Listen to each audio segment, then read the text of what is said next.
Bonjour à vous. Comme vous pouvez le constater, nous sommes dans un champ de lavande. Mais plus précisément sur le plateau de Valençol, dans la commune de Moustier-Sainte-Marie. Et aujourd'hui, nous allons à la rencontre de jeunes lavandiculteurs. Allez, c'est parti!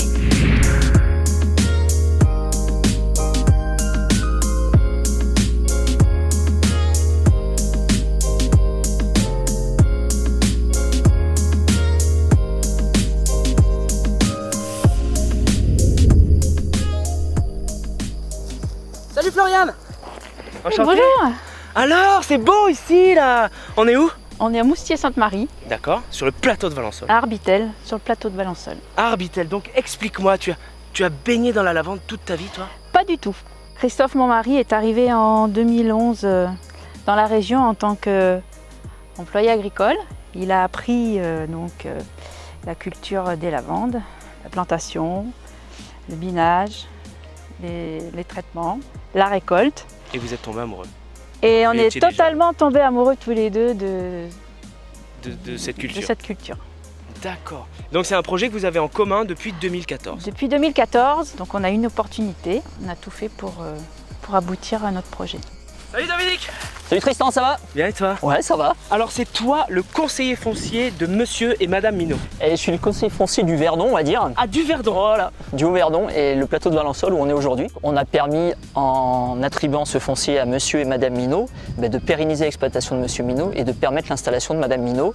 Aujourd'hui, ils vivent tous les deux de cette exploitation, qui est une jolie exploitation, et je pense que ça a été une bonne chose. Il y avait d'autres candidats qui avaient aussi des projets intéressants, mais vu la situation un peu particulière de ce dossier, puisque ces 80 hectares étaient déjà exploités par le GAEC avant, et c'est donc monsieur et madame Minot qui ont eu les terres, et c'est le comité technique de la SAFER qui leur a attribué ce foncier-là, quoi. Voilà. Soulagé, monsieur et madame Minot. Exactement, maintenant je pense qu'ils sont bien contents d'être là, et nous aussi on est contents qu'ils soient là. Pourquoi tu as fait appel à la SAFER toi? La SAFER, on a fait appel à la SAFER parce que quand mon associé a pris la retraite, sur la surface totale, j'ai failli perdre les 80 hectares. Et du coup, Qui revenait à peu près à la moitié, c'est ça? ce qui revenait à peu près à la moitié et qui mettait un peu la situation de l'exploitation complètement en péril, en danger. Et du coup, j'ai contacté la SAFER qui m'ont accompagné jusqu'aux démarches de pouvoir reprendre les terres, de racheter les terres. D'accord. Alors que tu me disais que c'était un peu la bête noire, il te faisait un peu peur au départ. Ah ça, la SAFER, c'est un peu la bête noire des paysans. Et quand, dans le monde agricole, c'est vrai que la SAFER, c'est toujours une entité qu'on a toujours tendance à repousser. Et finalement, quand on Bien au contraire. Bien au contraire, ouais, bien au contraire. J'étais vraiment agréablement bien. Non, j'étais vraiment accompagné, j'étais bien content de les avoir quand même, franchement. Et ça, c'est ton tracteur avec lequel tu fais tout. Voilà, c'est avec celui-là, ouais. Économique. Il est beau. Ouais. Il est beau. Eh bien, merci de ton accueil. De rien. Je peux aller voir la distillerie? Tu peux aller voir la distillerie, il n'y a pas de souci. À bientôt, Christophe. Ciao. Ciao.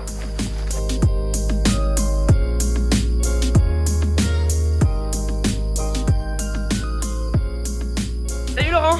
Bonjour. Enchanté. Alors explique-moi, pourquoi c'est nécessaire de mettre en avant des jeunes agriculteurs plutôt que de redistribuer des terres à des agriculteurs qui sont éventuellement déjà installés et même bien installés? Pourquoi?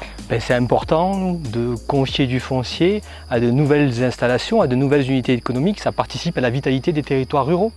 Que de nouvelles familles viennent en zone rurale développer une activité économique. D'accord, c'est pour un renouvellement, c'est pour... Voilà, le terme qu'on emploie classiquement, c'est le renouvellement des générations. Voilà. C'est bien cet esprit-là. On veut éviter qu'il y ait un appauvrissement de la population agricole et puis que ce soit des nouvelles exploitations qui se mettent en place, dynamiques, qui soient insérées dans le territoire et puis qui amènent aussi de la vitalité dans ces territoires à travers de la jeunesse. Tout ça, ça signifie d'activité, voilà, c'est important. C'est juste de s'insérer dans la logique de faire vivre ces territoires ruraux. Voilà.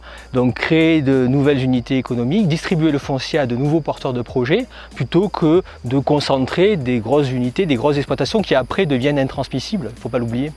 Et oui, ça devient compliqué, surtout dans des lieux de la sorte, hein? Ah, et ça c'est clair Parce que là, que j'imagine que... ce sont des secteurs qui sont extrêmement intéressants d'un point de vue agriculture, mais aussi d'un point de vue paysager, on le voit hein, derrière nous. Et du coup, ce qui est intéressant, c'est de constater que finalement, ces terrains agricoles, ils sont extrêmement convoités. Hein, il y a beaucoup de concurrence. Et nous, notre job, c'est d'organiser un débat démocratique sur l'attribution de ce foncier-là en fonction de priorités des politiques publiques. Donc, notamment, une des priorités, c'est le renouvellement des générations.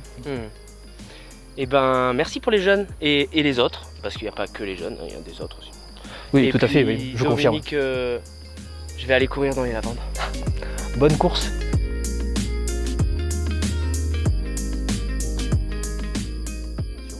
Et je trouve que c'est une très bonne priorité.